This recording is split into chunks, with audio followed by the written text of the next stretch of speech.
Hello दोस्तों, स्वागत है आप लोग का अपना यूट्यूब चैनल मैथ मैजिक 2 में। तो चलिए दोस्तों, आज पढ़ने वाले हैं हम लोग। जैसे कि देख रहे हैं आप लोग, टॉपिक है अंतर्राष्ट्रीय सीमाएं। जितने भी सीमाएं हैं, यानी कि सीमा से मतलब, सीमा कहने का मतलब आप लोग अच्छे तरह से समझ रहे होंगे कि सीमा किस लिए निर्धारण होता है।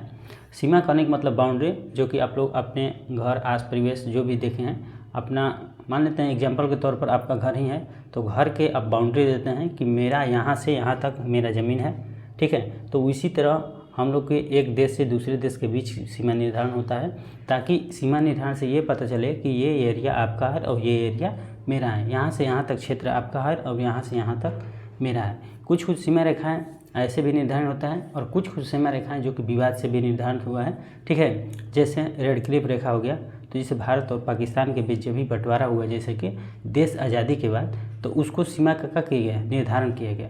तो उससे रिलेटेड भी कुछ वैसे भी सीमा रेखाएं हैं, ठीक है। तो एक एक करके हम लोग देखने वाले हैं, जितने भी अंतर्राष्ट्रीय सीमाएं हैं उसको देखने वाले हैं, ठीक है दोस्तों।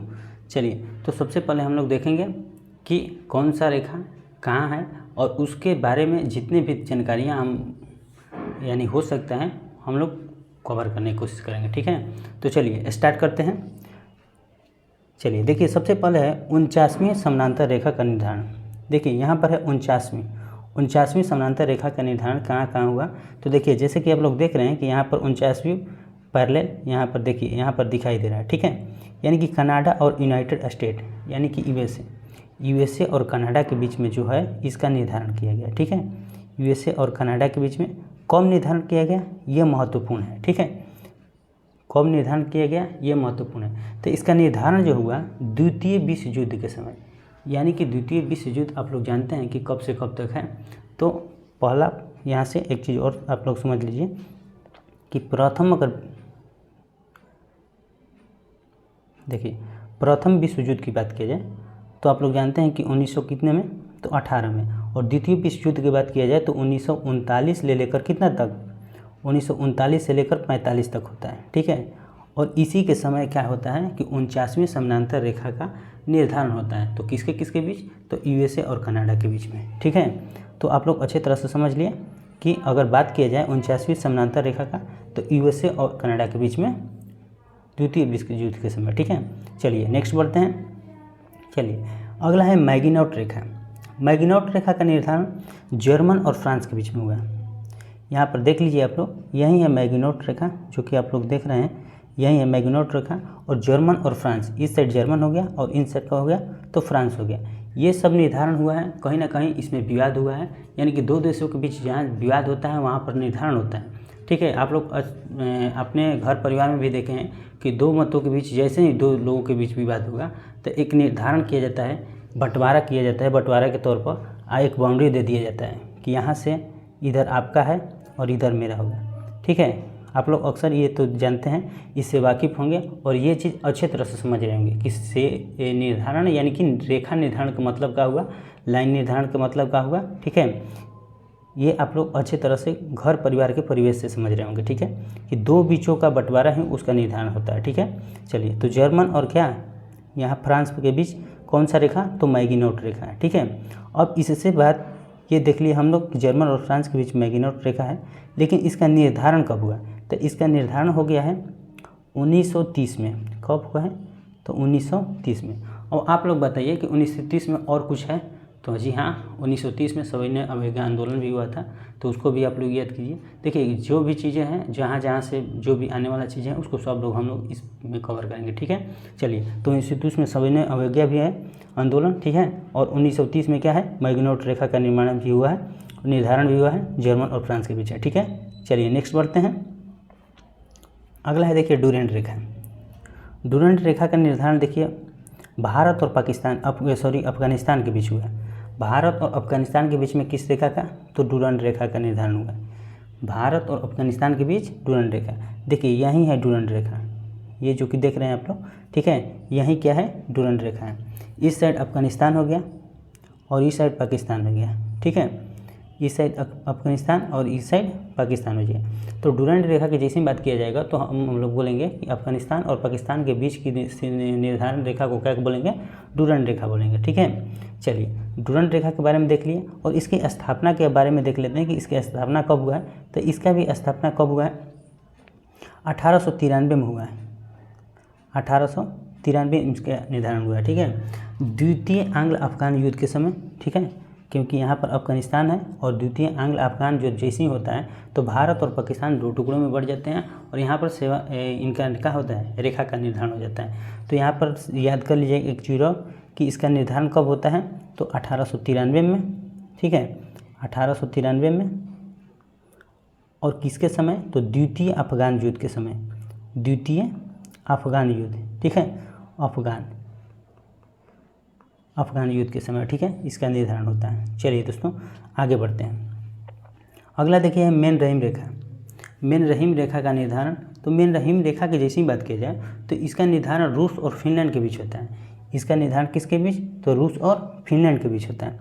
यहाँ पर देखिए देख रहे हैं जैसे कि फिनलैंड है और यहाँ देख रहे हैं कि सोवियत संघ, उस वक्त सोवियत संघ था, ठीक है, और उसके बीच में ये देखिए एक रेड कलर का रेखा है, इसी को देखिए मैन-रहीम लाइन इसको लिखा गया है, मैन-रहीम लाइन, ठीक है।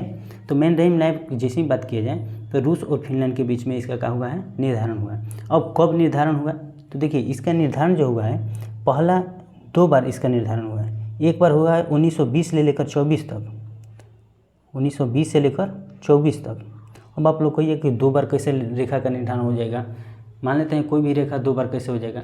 तो आप लोग देखे होंगे कभी कभी होता है ऐसा कि मान लेते हैं कि घर परिवार में बंटवारा हुआ, एक बार बंटवारा हुआ, बंटवारा हो गया, सब अपना अपना जगह ज़मीन जो भी है अपना अपना कर लिए, लेकिन बाद में किसी चीज़ का कोई दिक्कत हो जाता है तो फिर से बोलता है कि नहीं नहीं यहाँ पर मिस्टेक हुआ है, फिर से किया जाए। तो वो इसी तरह से क्या हुआ कि उसमें संशोधन आप कह सकते हैं। तो इसका निर्धारण एक बार 20 से 24 में हुआ है और दूसरा इसका निर्धारण 32 से क्या 39 में, 32 और 39 के बीच हुआ है, ठीक है। तो 1932 से 39 के बीच में आप लोग कह सकते हैं दूसरा निर्धारण, जो कि एक द्वितीय विश्व युद्ध के समय आप लोग कह सकते हैं, और एक कह सकते हैं प्रथम विश्व युद्ध, यानी कि आप लोग जानते हैं कि 18 में प्रथम विश्व युद्ध हुआ था तो उसके समय एक, यानी कि उसी में थोड़ा बड़ा बदलाव हुआ है, ठीक है। चलिए नेक्स्ट बढ़ते हैं। अगला देखिए, अगला है 38वीं समानांतर रेखा। 38वीं समानांतर रेखा के निर्धारण ये हुआ है उत्तर कोरिया और दक्षिण कोरिया के बीच, उत्तर कोरिया और दक्षिण कोरिया के बीच। जैसे कि आप लोग देख रहे हैं इधर उत्तर कोरिया और दक्षिण कोरिया का देखिए यहाँ से बॉर्डर है, ठीक है। यहाँ पर देखिए साउथ में जो पड़ेगा साउथ कोरिया और नॉर्थ में जो पड़ेगा नॉर्थ कोरिया। आप लोग जानते हैं कि कोई भी मैप का ऊपरा हिस्सा नॉर्थ होता है और निचला हिस्सा साउथ होता है, ठीक है। कोई भी मैप होगा तो उसका ऊपर वाला हिस्सा क्या होता है, नॉर्थ होगा, और नीचे वाला हिस्सा क्या होगा, साउथ होगा, ठीक है। लेकिन चुंबक में भी, चुंबक में जैसे चुंबक का गुण होता है उसी तरह मैप का भी नॉर्थ साउथ होता है, ठीक है। चलिए तो आप लोग समझ लिए, ये बात समझ लिए कि किसके किसके बीच में इसका निर्धारण हुआ है, तो उत्तर कोरिया और दक्षिण कोरिया के बीच इसका निर्धारण हुआ है। अब आप कहिएगा कि इसका निर्धारण कब हुआ है, तो इसका निर्धारण जब हुआ है इसका द्वितीय विश्व युद्ध के ही समय हुआ है। इसका निर्धारण द्वितीय विश्व युद्ध के समय यानी कि 1945 में हुआ है, 1945 में इसका निर्धारण हुआ है, ठीक है, द्वितीय विश्व युद्ध के समय। चलिए नेक्स्ट बढ़ते हैं। चलिए अगला है हिंडनबर्ग रेखा। हिंडनबर्ग रेखा का निर्धारण जर्मनी और पोलैंड के बीच में हुआ है, जर्मनी और पोलैंड के बीच में, जैसे कि आप लोग देख रहे हैं यहाँ पर रेखा है, यहाँ पर इसका निर्धारण किया गया है, ठीक है दोस्तों। चलिए इधर उधर थोड़ा मोड़ा हो सकता है तो उसको ध्यान आप लोग दीजिएगा, यानी कि हम आउटर ग्राफ लिखें, यानी कि बाहरी देख रहे हैं कि बस यहाँ पर आप लोग को डिनोट कर रहे हैं कि यहाँ से यहाँ तक इससे क्या हुआ है, निर्धारण हुआ है। तो हिंडनबर्ग रेखा किसके किसके बीच में, तो जर्मन और पोलैंड के बीच में इसका क्या हुआ है, निर्धारण हुआ है, ठीक है। अब बात किया जाए कि इसका निर्धारण कब हुआ है, तो इसके बारे में देख लेते हैं। तो इसका निर्धारण भी हुआ है 1917 में, ठीक है, 1917 में, 1917 में इसका निर्धारण हुआ, यानी कि जस्ट कह लीजिए कि वो दौर चल रहा था कि हर देशों में, अलग अलग देशों में अलग अलग लोगों से क्या हो रहा था, अपने अपने जैसे युद्ध हो रहा था, उस समय प्रथम युद्ध जो विश्व युद्ध था उसका दौर था, ठीक है। उसी के समय इसका क्या हुआ है, निर्धारण हुआ, ठीक है, उसी से लेकर तो 1917 में इसका निर्धारण हो गया, ठीक है। चलिए नेक्स्ट बढ़ते हैं। देखिए अगला है रेड क्लिफ रेखा, जो कि हम लोग के लिए बहुत इंपॉर्टेंट हो जाता है। रेड क्लिफ रेखा जो कि भारत और पाकिस्तान के बीच में हुआ, इसका निर्धारण भारत और पाकिस्तान के बीच हुआ है। जैसे कि आप लोग जितना ग्रीन कलर के यहाँ पर है देख रहे हैं कि सब पाकिस्तान का हिस्सा है, जितना ग्रीन कलर का है इधर, यहाँ और यहाँ पर भी देखिए पूर्वी पाकिस्तान इसको बोलते हैं, ठीक है। यहाँ पर भी देखिए थोड़ा सा यहाँ पर है और यहाँ है, यानी कि ये भारत और पाकिस्तान यहाँ ये मैप भारत का है और ये दोनों ग्रीन कलर का जो भी दिखाई दे रहा है वो पाकिस्तान का क्षेत्र है। ठीक है, तो इनके बीच यानी कि कोई ज़रूरी नहीं है कि यहाँ पर निर्धारण हो गया तो यहाँ पर वो रूल नहीं काम करेगा, यानी कि जहाँ जहाँ पाकिस्तान है यानी कि यहाँ निर्धारण हो गया तो यहाँ भी वो रूल काम करेगा।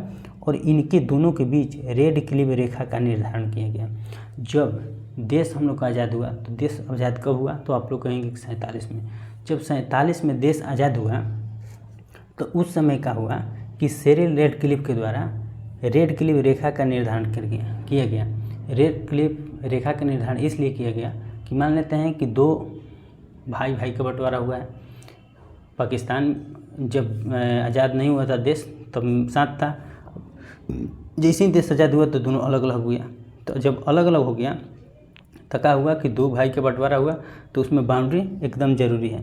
तो बाउंड्री दिया गया तो किसके द्वारा, तो जिस व्यक्ति के द्वारा उस बाउंड्री को दिया गया उसी के नाम पर उस रेखा का निर्धारण कर दिया या नाम रख दिया गया। ठीक है, तो उस रेखा को दिया गया सिरिल रेड क्लिफ। जब दो प्रांतों का विभाजित हुआ तो सिरिल रेड क्लिफ के द्वारा 1947 में ये रेखा का निर्धारण हुआ और इसी से उन्हीं के नाम पर रेड क्लिफ उनका नाम पड़ गया। ठीक है दोस्तों, तो आप दो प्रांतों का यहाँ पर विभाजन हुआ रेड क्लिफ रेखा के माध्यम से। ठीक है, चलिए आगे बढ़ते हैं। देखिए अगला है मैकमोहन रेखा। मैकमोहन रेखा, तो मैकमोहन रेखा का निर्धारण हुआ है भारत और चीन के बीच। भारत और चीन के बीच, जैसे कि आप लोग यहाँ पर देख रहे हैं कि ये भारत का मैप है पूरा, यहाँ से यहाँ तक ये पूरा भारत का मैप है। ठीक है, यहाँ से ये देख रहे हैं। ठीक है, चलिए, और यहाँ पर देखिए, यहाँ पर देख रहे हैं कि ये चीन है। ठीक है, तो भारत और चीन के बीच क्या हुआ, एक सीमा रेखा का निर्धारण हुआ जिसको कहा गया मैकमोहन रेखा।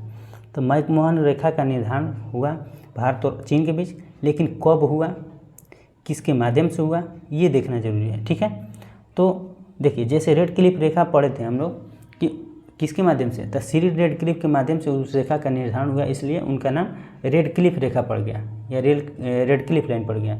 लेकिन वैसे ही था कि 1914 में, कब, तो 1914 में एक व्यक्ति हैं जो कि सर हेनरी मैकमोहन उनका नाम है, सर हेनरी मैकमोहन, उन्हीं के द्वारा इस रेखा का, इस लाइन का निर्माण किया गया।